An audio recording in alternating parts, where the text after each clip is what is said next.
All right, the next neat tech tool in this series is called Hablame. Now, this is out for all the Spanish teachers. So this is, yes, targeted at students, but specifically Spanish students, and targeted at teachers, but specifically Spanish teachers. And administrators will be interested as well on behalf of those groups. So you access it at hablame.org. And the purpose is to provide students with feedback on pronunciation and speaking tasks. And they also have free response question speaking tasks that are aligned with the AP Spanish Language and Culture exam, which is fantastic because AP teachers are always looking for more practice exam questions in good formats that will more faithfully mimic test environment. The standards that this is going to fall under are, once again, going to be for educational leaders 3.2a and 3.3b. So let's take a look at Hablame.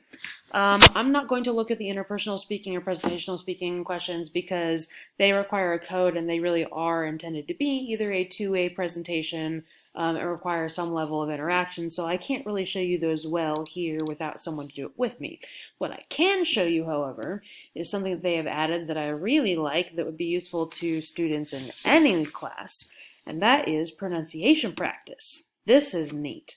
So I can pick different activities with different level of difficulty of words, and I've tested this out and it's actually pretty accurate.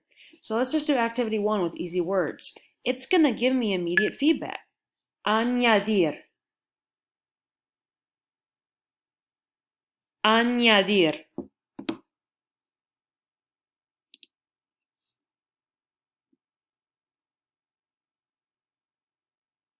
Correr. Llamar. Trabajar. Azul. Now I'm going to start mispronouncing these. Manahar. Manzana. That was close enough. Difícil. Anade. Mana. Deficit, and it's repeating the ones I didn't do. And then, of course, they've got even the more difficult ones. But this is actually really quite accurate. I'm pretty impressed because that is a task that is very difficult for technology to replicate for language teachers. So that has a lot of potential to it, and I fully intend on making use of it. And I think that you should too.